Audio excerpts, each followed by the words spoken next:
Welcome. I'm Kristen Stahauer, Academic Vice President and Provost at Northwood University. Thanks for joining us in a second of a monthly series of news from Northwood, or as we like to call it, Midlands University. And I'm joined by several guests today, and I'm looking forward to helping you get to know them better.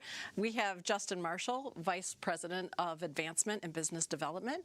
We also have Julia Damchek, Executive Director of Alumni Relations, and one of our students, Riley Hayer, who hails from Clare, Michigan. Thanks to all of you for joining us, and later we'll be joined by President Kent Mcdonald and for a fun Q&A.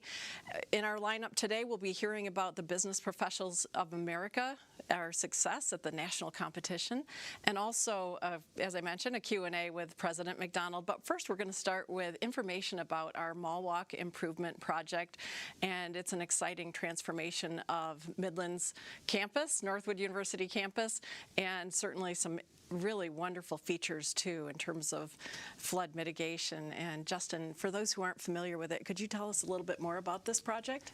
Absolutely. It is an amazing project, and I'll just start out with saying I hope that any of the viewers feel welcome to come to campus, walk through the Mall Walk, experience it for themselves, because I think it's something you have to put your eyes on to truly appreciate, and walk through it to just truly understand the value and the scope of the project. But it's an aesthetic enhancement to campus, absolutely, but it's also a practical response to the flooding that we experienced in May of 2020, the flooding that everyone experienced in Midland County. And when that 30 billion gallons of water came through campus, it created $17 million worth of damage. And unfortunately, that's not the first 100-year flood that we've had, certainly the first 500-year flood that we've had in the past 10 years. So we know that flooding has been an issue for us in the past, and we wanted to come up with a way that could help us protect what we're calling the heart of campus.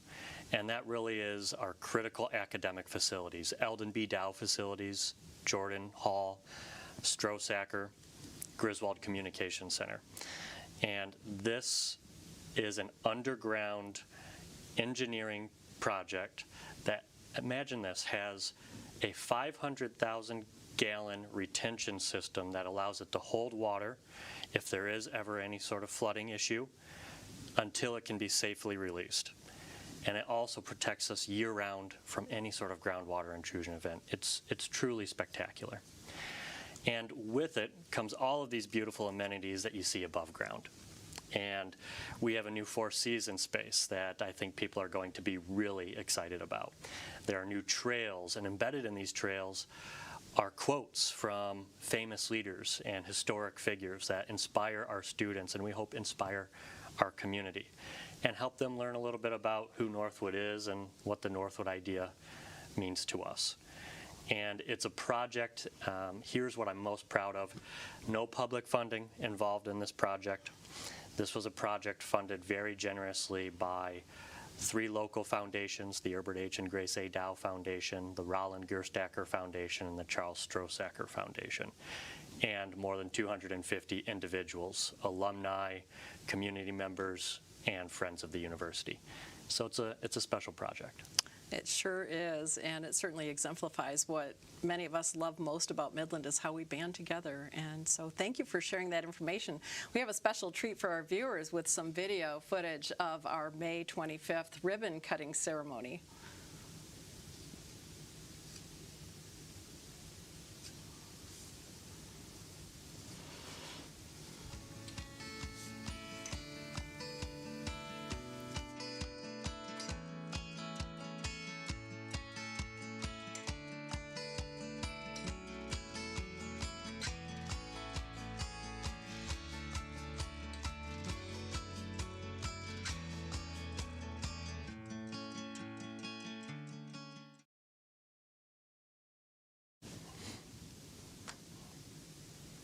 And there you have it. What a beautiful video that really gives you an idea. But again, we want our viewers to come and visit us on Northwood University's campus and see this for themselves. And this space, if you can just think about it, can be used for many different community projects.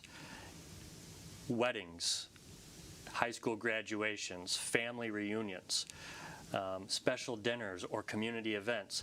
This is a place that we truly want our students to use, and we want the community to use. We want it to bring together the campus and the community.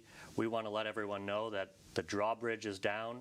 Come to campus, come visit, come enjoy our beautiful campus in the woods and learn more about America's Free Enterprise University. And to do that, you can go to connect.northwood.edu/mall walk improvement. Well, thanks again, Justin, and we are so excited about the transformation of the heart of our campus and also, in many ways, the heart of our community. Thank you. And now we're going to turn our attention to some success that our students have had. And we have with us Executive Director of Alumni Relations, Julia Damchek, to share with us about the Business Professionals of America. Thank you, Kristen. As the advisor for Business Professionals of America at Northwood University, I am super excited to share that our team attended the national competition in Dallas, Texas last month and did an amazing job and brought home many awards. For those that are unaware, the Northwood University Business Professionals of America group, we empower and student leaders to find their passion and develop them, and we offer them opportunities for professional development, learning, service, and of course competition. There are 45,000 members, BPA members across the United States, and I think there were around maybe 584 from the state of Michigan who attended nationals, 7 of those being from Northwood, and we brought home, our students brought home first, second, and third place prizes along with some top 10 finishes, and we're just super proud of them, and today we've got one of our students here with us. Well, welcome again, Riley Hayer from Clare, Michigan, and we are so pleased to hear the success the team had, and congratulations to you on your personal success as well at the BPA Nationals. Could you tell us what it was like to be at a national competition? Yeah, absolutely. Thank you for congratulating me, by the way. So 7 of us went. You know, we had probably most of our chapter qualify for nationals, but a lot of them couldn't go because they're seniors and they were graduating. Right, so 7 of us went, one of which was a senior, which was sweet to have her with us. She left a little bit early to make her graduation, and we went and got set up in this beautiful hotel, and we represented Northwood in the best way we could. That is exciting. And what events did you compete in personally? Personally, I took 2nd in advanced interview skills, 3rd along with Anna Marie Gonzalez and Mario Hansen. We took 3rd in financial analyst team. And then I took top 10 in banking and finance. Wow. And what are you doing this summer, Riley? Right now, I'm working for a company called Common Sale Investment Group, where I'm a data analyst. All right. And it sounds like from our prior conversations that you just love that kind of work. I do. I love spreadsheets. Excel is my favorite. Not all of us can say that, Riley. We're glad there are people like you out there. Yeah, well, and our mission at Northwood is that we develop free enterprise leaders who drive economic and social progress, and you're already doing that. You're such an inspiration. Thank you so much for joining us today. Thank you. Yeah. Well, before we continue the program, we're going to take a brief break for a message from Northwood University, and then we're going to do a Q&A with President Kent Mcdonald.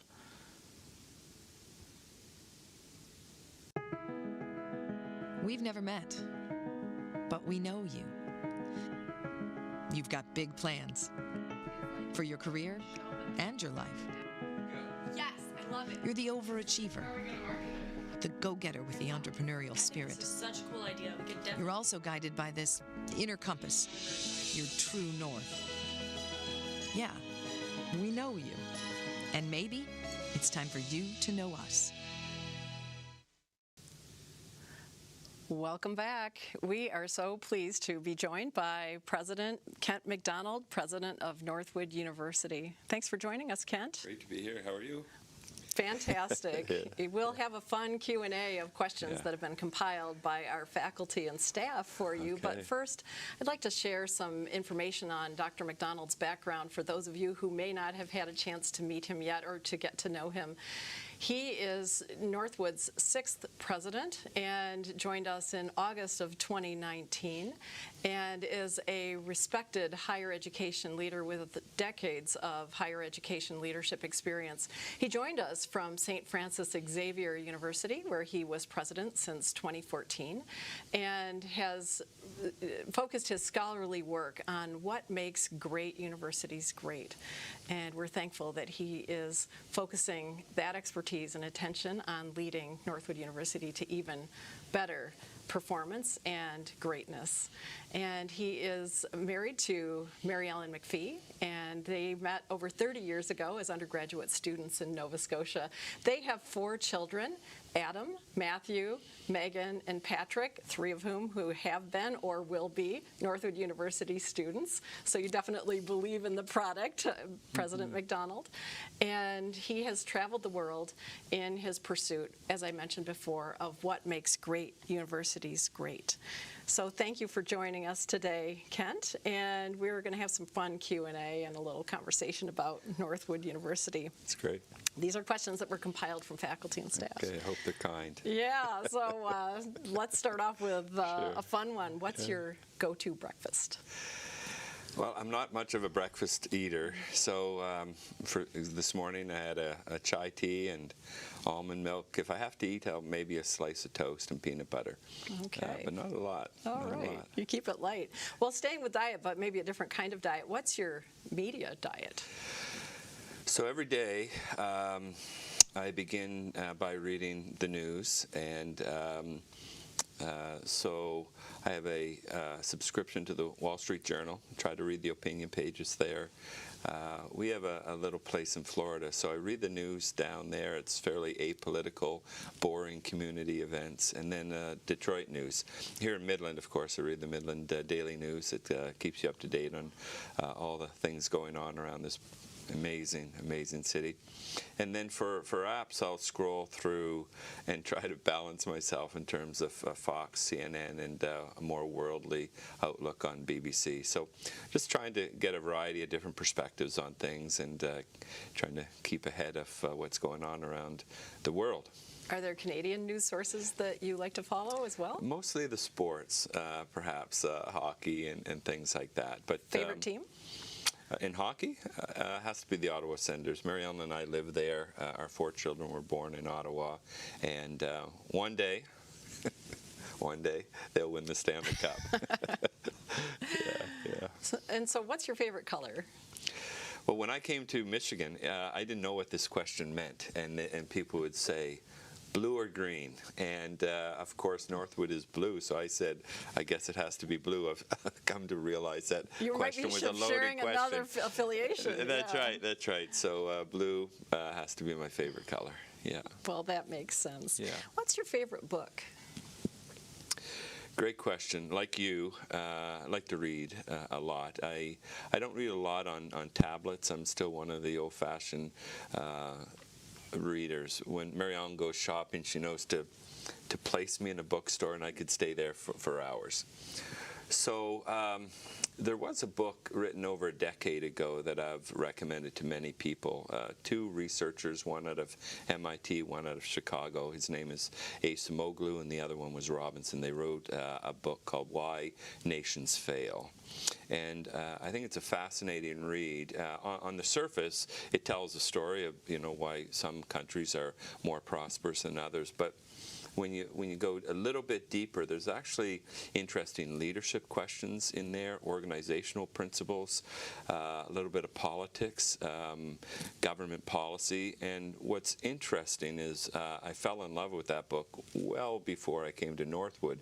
But in hindsight, a lot of the things those 2 authors uncovered over their, I think, 13 years of research really align to what we believe in at Northwood. The importance of free enterprise, the the importance of limited government. You know, when you start centralizing things and making decisions from the center, most often things don't work out as well. So that would probably be one of my favorites. I have to give you one other one, and you know it well. Every year, our students that come onto campuses, incredible young minds wanting to make a difference. And as you know, we give them a book called When We Are Free. And that book is in its 6th edition. Thousands and thousands of Northwood students have read it, and it's a compilation of incredible stories about the importance of free enterprise, personal responsibility in our lives, all the things we refer to as the Northwood idea. So on a leadership, public policy, it has to be Why Nations Fail, and more of a personal level, our own publication, When We Are Free, is one of the very top. I certainly agree. Yeah. Shifting over to fiction, if you were able to meet a fictional character, who would that be? Oh, gosh.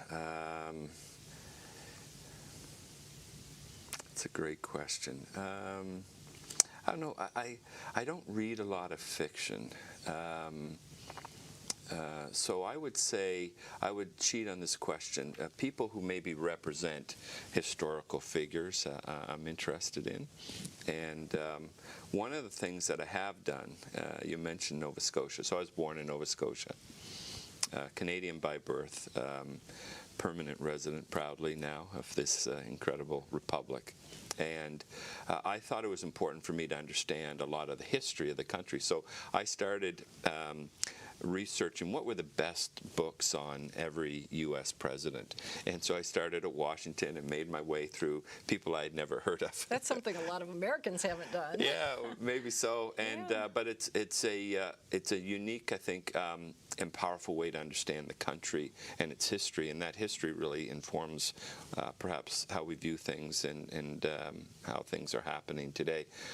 So a team of rivals, you know, about Abraham Lincoln, and I thought was a powerful read, and he's probably the president, at least at this moment, as I work my way through them, has had the biggest impact on me. So not fictional, of course, but someone who has left indelible imprint on the history of the country at a most difficult time. And you know, we think we're going through difficult times now, but reading those history books over the last few years, it tells me and reminds me that the country's been here before, and we're going to work our way out of any challenges that we have.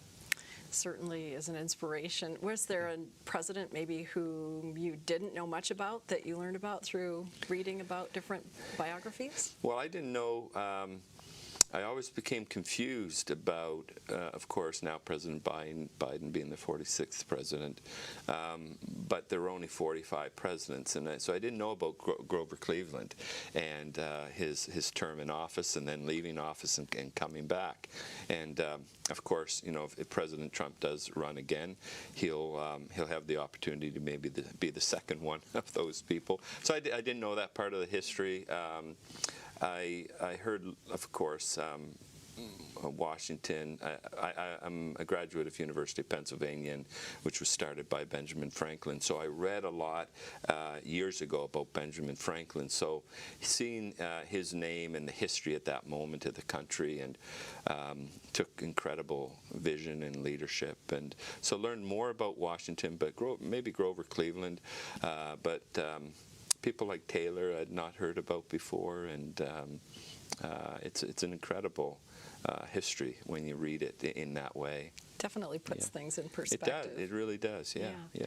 We had some questions submitted by faculty and staff that are a little more lighthearted. Okay, so, great. Dogs or cats? Dogs or cats? Well, we've had 3 cats in my life, and you know, I'd come home, and the cat would look at you and it'd have this attitude of, oh God, they're home. But dogs are not like that, and you're a dog owner and you know that. They just seem much more joyous to see you. You're back, yeah, let's go do something. So I got to go with dogs. Okay, all right. What's your dream vehicle? I was actually looking at one last night. when I'm finished working, whenever that might be, Mary Ellen and my dream is to just travel, and I want to do it in a VW van. So I would say maybe up to a 1972 Volkswagen Westphalia van would be my dream vehicle. Definitely Boring, a classic. but yeah, classic, and one that it inspires a sense of a feeling when you see them, and so I hope one day I'll have one of those. Yeah, and freedom too. And freedom, I think, at Northwood, something we deeply believe in, and as you know, and so vehicles and our presence in the automotive space is more than just the car, the truck, the vehicle itself. It's what they represent, and freedom is one of those Absolutely. things. Yeah. What comes to mind when you think of your your grandson Benjamin? Oh, great question. He's our first grandson.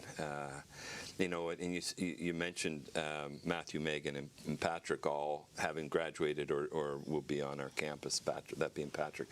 But Adam is the one who didn't come to Northwood, but he's actually been inspired by Northwood in that he owns a small private equity company, and he lives in Calgary, and he changed the name to Northwood Capital because he deeply believes in what we stand for, particularly as a young entrepreneur. So he had our first child, Benjamin. So the one word would be blessing. To see that next generation is really powerful. Having your own child have a child is a strange, wonderful feeling. And the good news is, as a grandparent, we get to do it right this time. We learned, and so we get to see Benjamin not nearly enough, but it's when we are together with Benjamin and Adam and Megan, his wife, it's a great moment. There's nothing more important than family, truly. No, nothing. What's the most beautiful spot on Northwood's campus, in your opinion? Well, earlier Justin talked about the mall walk. We have nearly 500 acres, as you know, Kristen, and I like wandering back on the Fisher Trails. It's peaceful, and you often see animals, lots of deer, as you know, birds. So I find that particularly just a way to calm and be rerouted in nature. But if I want to go for a little walk, it has to be on the mall walk, to see our art. Art on a campus, I think, is part of the intellectual vibrancy that universities bring. The beautiful renovations, the new spaces that we have. Founders Garden, where we can see and honor the people who have given to Northwood University. Along with the Founder's Flame. Yeah. So all along the mall walk, you get a sense of the architecture from Alden B. Dow, the nature, the art, all of those things wrapped up together. I'd have to say the mall walk. Yeah. I would agree. Yeah. Well, you mentioned blessings, and Kent, you are a blessing to Northwood University. We're thankful for your leadership, and thank you for joining us today and helping our viewers get to know you better. My pleasure. My pleasure. Come visit us. Our campus is open, and we are Midland's University. I would say we're the Great Lakes Bay Region's university, and we love when people spend time with us on campus. So thanks for having me. Thanks again. Yeah. You're welcome. Well, thanks for joining us today, and we look forward to welcoming you back to next month's installment of News from Northwood University, Midland's University.